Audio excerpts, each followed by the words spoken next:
A very good evening, students.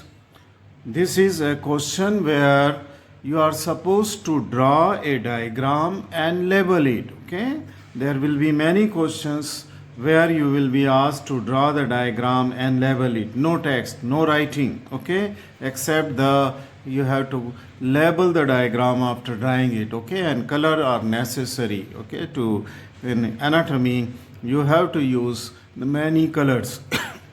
Now the question is, draw a diagram to show the vertical tracing or vertical disposition of the peritoneum. So we will trace how the peritoneum will be lining to the abdominal cavity and to the pelvic cavity. Okay, so the peritoneum is a serous membrane. It is a closed sac. That means at no place it is open except in case of female, where it is the fallopian tube, and that is the distal end of the fallopian tube, fimbriated end, which is open for reception of the ovum. Otherwise, in male it is a absolutely closed cavity. It has two layers, that is the parietal peritoneum and the visceral peritoneum. The visceral peritoneum covers the organs which are present in the abdominal cavity. But you should note that none of these organs, they are within the abdominal cavity. The peritoneal cavity is an empty cavity. It is a closed sac. It do not contain any organ. Of course, it reflects over the organ, but it is not within the peritoneal cavity, as you will realize when I will trace it. Okay, I will trace the peritoneum, okay, vertically, when I will trace the peritoneum vertically. So peritoneum is a closed sac, and this peritoneum closed sac, then the viscera, though it appears as if they are present in the abdominal cavity, but they are outside the peritoneum. In a closed cavity, for example, liver invaginate from above. Okay, it pushes the peritoneal cavity from above and comes to lie covered by the peritoneum. Similarly, the posterior organ attached to the abdominal wall, like the loops of the small intestine, they also push their way within the peritoneum. So in the pelvic cavity, organ like the urinary bladder, uterus, and that of the rectum, they push their way from the inferior aspect. Okay, so it appears as if they are within the peritoneal cavity, but they are not. Okay, now let us see the orientation of this diagram, where I am going to trace the vertical peritoneum vertically. This is the manubrum, this is the body of the sternum and the gypite process. Here is the vertebral column, which is showing the lumbar convexity anteriorly, and this is the lower part of the thoracic column, which shows the concavity anteriorly. This is the sacrum and the coccyx. You see this. This is the sacrum, which is concave forward, okay, which is the part of the pelvic cavity. Now this is the pubic symphysis. So this is pubic symphysis and this is sacrum, and a line joining from this up to the sacral one is the cavity of the pelvic cavity. Below that is the pelvic cavity. So these are the organs in the pelvic cavity. Let us see, just behind the pubic symphysis lies the urinary bladder, both in male and female. This is a section, sagittal section, passing through the female pelvis. Okay, so this is showing the vagina, which opens inferiorly. This is the urethra, which will also open in vulva. This is the uterus, cervix and the uterus. This inside is the uterine cavity. Okay, and then here is the anal canal opening, and this is the part of the rectum. It is the part. There is a cross section in this sagittal section. This is the sigmoid colon, which is in the pelvic cavity, attached in the posterior wall of the pelvic cavity. Now this is the loops of a small, only one loop has been shown, otherwise this whole thing, okay, will be abdomen, will be occupied by the loops of a small intestine, many loops of, but all of these loops of the small intestine, okay, ileum and jejunum, they will be attached through a single fold of the peritoneum, what is called as the mesentery. So this is the mesentery, okay. Mesentery is the fold of the peritoneum which gives attachment to the loops of intestine onto the posterior abdominal wall. Okay, don't draw many mesenteries here because there is only one mesentery in the posterior abdominal wall attaching to the whole loops of the intestine starting from the jejunum to the ileum, terminal part of the ileum which opens in the cecum. This is the duodenum, which is the retroperitoneal structure, the third part of the duodenum, which lies just below that of the pancreas. Okay, so this is the pancreas. This structure is the transverse colon. This structure is a section passing through the transverse colon, and this is the stomach. Okay, I should have drawn a little larger stomach here, similarly a little larger liver, but anyway these are drawn a little smaller, okay, in their dimensions, and liver and stomach are here. Now this is a fissure for ligamentum venosum, where this fold of the peritoneum, they are invaginating for some distance and then coming back. Okay, this part is the diaphragm. Okay, this is the diaphragm which separates above the thoracic cavity and below the abdominal cavity. This is an important landmark here, and this is called as the umbilicus. Okay, it is umbilicus.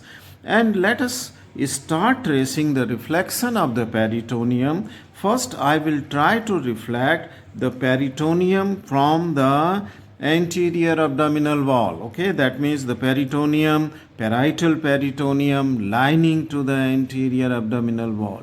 And as I will go on tracing, you will realize that it is the same parietal peritoneum which also covers the viscera. So there is no difference between the parietal and the visceral peritoneum. They are the same, except that where they are covering to the organs, then it is called as the visceral peritoneum. Where it is covering to the peripheral cavity, it is called as the parietal peritoneum. Okay, so I will begin with the umbilicus. Okay, we can begin from any part. Okay, and come back to the same part after the reflection. So let us first begin with the umbilicus, the parietal peritoneum, and when I am drawing this, still I will come back to the umbilicus after the whole vertical disposition or the tracing. Okay, I will use a single color, and that is the blue color. Okay, you can use any color. Okay, but the color should not change. Okay, and you should come to the same point from where you begin. You can begin with the umbilicus, you can begin here with that of the fissure for ligamentum venosum, okay, and either you can begin from the upper surface of the urinary bladder and come back to the urinary, anywhere. So you can begin. I prefer to begin with the umbilicus here. Okay, just posterior to the umbilicus, we are just tracing this blue line which I am tracing, and this blue line is nothing but the parietal peritoneum lining to the undersurface of the anterior abdominal wall. Okay, and since it is not a very exactly the midline section, it is a parasagittal section covering to all the, most of the organs. Okay, I have to chosen that parasagittal section which covers the most of the organs. So this is the anterior abdominal wall above the umbilicus, and that is lined by the parietal peritoneum. Then the same peritoneum posterior to Giffard process out and just lateral to it, that is into the sternum. Okay, it is covering the under surface of the diaphragm. See this? This is the diaphragm, and I am just blue line. It is tracing the under surface of the diaphragm, and then Okay, this will turn back. Okay, from the diaphragm it will leave the diaphragm. So till then it was parietal, but the same peritoneum then will lie onto the superior surface of the liver.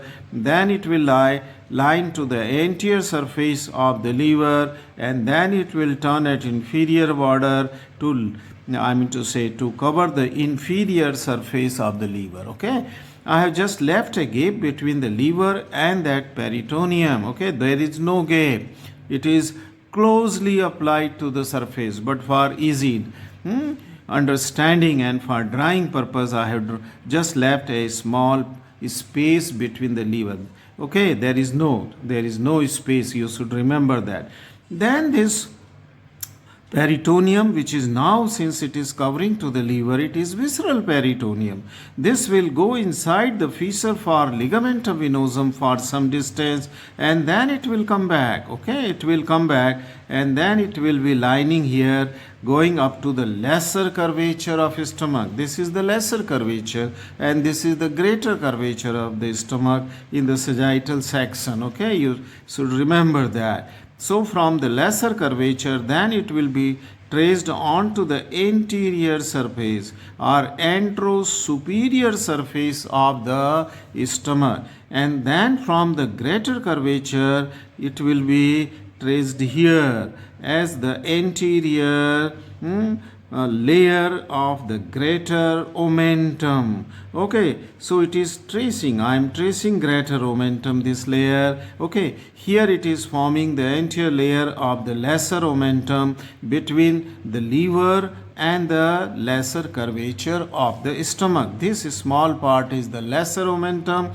but from greater curvature, this is forming what is called as the greater omentum. Now this layer of peritoneum, after some distance till the lower abdomen or sometime in the pelvic cavity, it will take a turn on itself. Okay, and then it is going as the posterior layer of the lesser omentum. Then it will go in front of the transverse colon, and then it will reach right up to the pancreas. This will go right up to the pancreas, and then from pancreas it will take a turn and it will go downward here. After taking a turn, will surround the transverse colon. It will surround the transverse colon, and then again it will go up to the same place, that is the pancreas. Okay, now these two folds, okay, which were formed after covering to the transverse colon. This is the two fold of the peritoneum. This is called as transverse mesocolon. Okay, so I will label it here as transverse mesocolon. Okay, so this is the transverse mesocolon I have written here. Okay, through this I can also give the name just now also. It is called as the greater omentum, OM. So just understand, this is the greater omentum. To this I can give a name also here between the liver and the lesser curvature of his stomach. It is the lesser omentum. Omentum. This is the greater and the lesser omentum thus will form. Okay, so we have come right up to the pancreas. It will go back to the pancreas, and then it will go to the posterior abdominal wall where it will cover the duodenum, because duodenum lies just below. They are touching each other, pancreas and duodenum. It will cover the anterior aspect of the third part of the duodenum, and then again it will come on to the posterior abdominal wall. From there it will form a mesentery, that means the double fold, after covering that of the loop of the small intestine. It may be jejunum or it may be ileum. Okay, so this is the part of the small intestine. Once it has formed a mesentery, okay, the fold, just like mesocolon, it is the mesentery of the small intestine, and then it will again go to the posterior abdominal wall, and as it go into the pelvic cavity here, it will send a fold, double fold of the peritoneum to cover the the sigmoid colon. It will cover the sigmoid colon. So this fold will be called as sigmoid mesocolon. So this is the sigmoid colon is here, and the fold is called as sigmoid mesocolon. Mesocolon. This is sigmoid mesocolon, right? So this, and from here, then this layer will go again to the posterior wall of the pelvic cavity. Then it will reflect onto the rectum. This is the rectum. So it will reflect onto the side and then onto the anterior aspect of the rectum, and then it will not completely cover the rectum, but then it will reflect onto the vagina, posterior fornix. See this is vagina, and this is the called as the posterior fornix of vagina, or just fornix of vagina. It will cover the fornix of vagina and then cover the posterior surface of the uterus, the upper surface of the uterus, that is superior border, and then from uterus it will not cover the anterior cervix part of the uterus, but then it will jump over to the superior surface of the urinary bladder. It will cover the superior surface of the urinary bladder, and then above the pubic symphysis it will again start covering the posterior aspect of the anterior abdominal wall. And this is the place from where we started, umbilicus. So you have seen that this whole thing which is drawn in the blue color, it is a closed serous sac. See here, this is a closed serous sac. Nowhere it is open, nowhere it is open, and whatsoever space is occupied of the abdominal cavity by this closed serous sac lined by this blue line is nothing but the greater sac of the peritoneum. It is called as greater sac of the peritoneum. Okay, but this is not yet completed. The peritoneal reflection into the, vertical extent, yes, or disposition is yet not completed. But before I come to the lesser curvature boundaries and another component of this, okay, let us see some of the important folds, okay, some of the important recesses which are formed due to the reflection from one organ to the other organ. For example, when the peritoneum from the anterior aspect of the rectum, from its lateral wall, anterior aspect, it reflects onto the vagina, then there is a fold of the peritoneum is formed, and this is called as the uterorectal or recto-uterine pouch. See this pouch. I am talking of this pouch. A pouch-like structure is formed, and this is called as recto-uterine pouch. Why? Because it is reflecting from rectum to the uterus. So it is called as recto-uterine pouch, which surgeon used to call it as the pouch of Douglas. They used to call it as, we anatomists call it as the recto-uterine pouch. And just see that this is the most dependent or the most inferior part of the whole of the greater sac of the peritoneum. Anything which will start collecting within this cavity of the greater sac, this will first come and collect here. So this is the most dependent part. You put a finger in the vagina during examination, and then you can feel this pouch of Douglas. Okay, that means on the posterior aspect, if there is something in the pouch of Douglas or this recto-uterine pouch can be felt. Or you can draw something which is present, fluid which is present, by just inserting the needle here and can draw it easily. Okay, the fluid can be drawn very easily from the this peritoneal cavity, greater sac of the peritoneum, without disturbing many structure.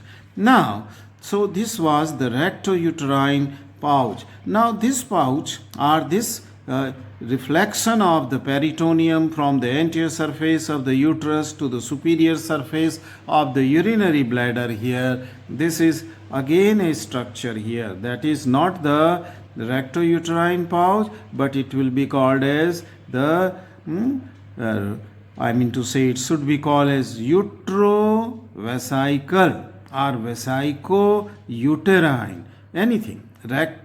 Vesico means urinary bladder, and uterine pouch, a very shallow pouch, not as deep as that of the rectouterine pouch. So this narrow pouch, shallow superficial pouch, is called as the utrovesical pouch. Uterovesical pouch. Okay, this is the two important pouch in the pelvic cavity. Okay, right. Let us come to another layer of the peritoneum which is present here. Okay, and for that another layer I will begin from the liver. Okay, this where the fissure for ligamentum venosum is present. This was the fissure. Okay, now this will also begin here from this fissure of the liver. Sorry, I will use other color, that is, I think I should use the red color so you can differentiate very well the red and the blue color. Okay, this fold of the peritoneum is beginning, okay, from this liver, then it is covering the first layer. It is, I mean say, it will become a double layer. Okay, I am just drawing away from each other these two layers. They are not, they are fused with each other.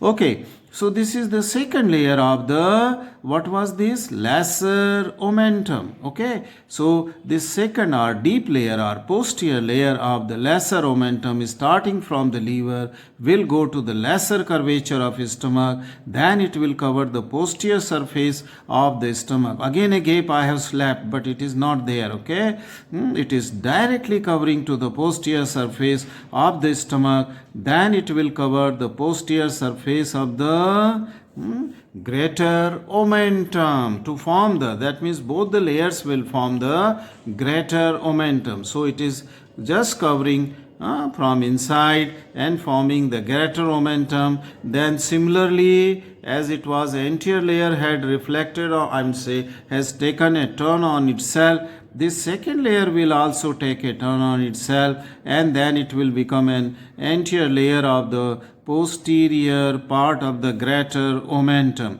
Then it will go till it will reach to that of the pancreas. Okay, so this is the pancreas, and this will go right up to the pancreas. From after covering the superior surface of pancreas, this will cover the posterior aspect of the upper abdominal cavity, and then it will form, I mean say, cover the under surface of the diaphragm most posteriorly, and then from the superior surface of the liver deep to the diaphragm, it will reflect back, cover the posterior surface of the liver, and will come to the same fissure for the ligamentum venosum, okay, or liver or near porta hepatis. This will be reflecting, so the two layer will come back, and so again this is also a close reflection. Nowhere it is open except there is an opening deep to this I mean say lesser omentum on one side, okay, what is called as the epiploic foramina or opening of the lesser sac. Now whatsoever this area is there bounded by these red lines of peritoneum, this is the lesser sac. Just I am giving the shade, red color shade to this lesser sac. So now you have got the lesser sac here, okay, and the remaining is the greater sac. Let me give it a blue color, just a shade, so that you can see that these are the empty cavities. Okay, these are the empty cavities which are present here, right? So there are now the blue and the red sac are present here. Now this completes the tracing of the peritoneum vertically. It's the open, tracing. But then, because of this formation of the lesser sac and the tracing of this blue and the red lines, I will tell you that some of the things will again form. It is not that easy. It is not that easy. For example, to this blue line here, where it is forming the anterior layer of the greater omentum. This is the posterior layer of the greater omentum. You give the number to blue 1 here, anterior layer. So red will be second, and then the reflected part of the red which is going again. Okay, that will be third layer and fourth layer. These are the layers of the greater omentum. What will happen that since this is only present during the fetal life, and in childhood, what will happen? The second and third, it means the first and second will fuse with the third and fourth in the most of the part, lower part. So there will be no gap will present in the lesser sac. Lesser sac will not be extending throughout the length of the greater omentum. In the dissection hall, you must have seen that sometimes this greater omentum may extend up to the pelvic cavity or inside, but this space of the lesser sac is not extending between these two folds of the greater omentum. This will be called as two folds of anterior fold formed by 1 and 2 layer, and the posterior fold, third and the fourth layer, which are nothing but they have reflected on themselves. Okay, they have taken a turn on themselves. Another important thing to note that which most of the book are not mentioning, and diagrams are so complicated to understand. Okay, you can see that this is then the third and fourth layer, out of which the blue line, the fourth layer, will go right up to the pancreas. Okay, and then will come back to cover the transverse colon, and then it will form a double layer fold which will go back to the pancreas again. So this whole double layer fold was called as transverse mesocolon. Transverse to meso. This is the fact in the beginning. Okay, after birth, the infantile age, this may be the fold, a separate fold. But later on, what happens that this transverse colon and its mesocolon fuse with that of the fourth layer. That means third and fourth layer, they fuse. It is difficult to separate them. So in adult, it appears as if the transverse mesocolon, though it is called, is a part of the greater omentum, though it is not. Okay, you should remember. And if you will draw the diagram in this way, it will very easy to understand. It will be easy to understand the diagrams which are given in the books, though it is most of the diagram I have seen, they are very confusing given in the books. So this is the two important aspect which you should remember. In the similar way, the lesser omentum, layer 1 and layer 2, they are fused, okay, here, and they will form the lesser omentum extending from the liver to the lesser curvature of that of the stomach. Okay, I think this complete the reflection of vertical reflection or tracing or disposition of the peritoneum. This is female. In case of the male, I will just quickly draw what will be the structure in case of the male. This is the sacrum, for example. This is the pubic symphysis is here, and this is the sacrum is here, and say for example here is the urinary bladder. Okay, male urethra is very long. Okay, so just to indicate that it is the male bladder, urinary bladder in case of the male. This is the urinary bladder, and there is no vagina and no uterus in case of male. So what will lie posteriorly? it will be nothing but the rectum and anal canal which will open like that. So this is the rectum. So the let us have the blue color for reflection. This is coming from umbilicus, will come right up to the pubic symphysis, then it will reflect on superior surface of the urinary bladder, and then it will go to the anterior and lateral surface of the rectum, upper part of the rectum. Okay. So there will be like this. Okay, a reflection will be like this. Okay, it will go not like that, it will go like this. Okay, this reflection will go like this.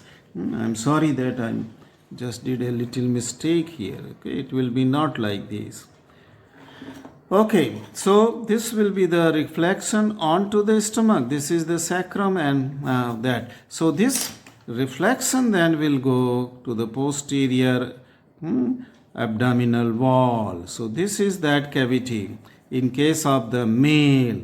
So there will be only one pouch which is quite shallow, and this pouch is between the this urinary bladder and rectum. So it will be called as rectovesical pouch. So there is only one pouch which is quite shallow, called as the rectovesical pouch. But in case of female, there are two pouches, utrovesical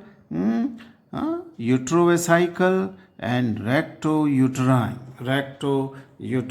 pouch. I hope this is enough for you. So when there is a question to draw a diagram and label it, okay, showing the tracing, vertical tracing of the peritoneum in both the cavity, abdominal or into the pelvic cavity, you should draw this simple diagram. Okay, you should just practice this 2 or 3 times. It is very easy. Okay, just see that level should not be differ. Okay, level. Thank you very much for watching this video.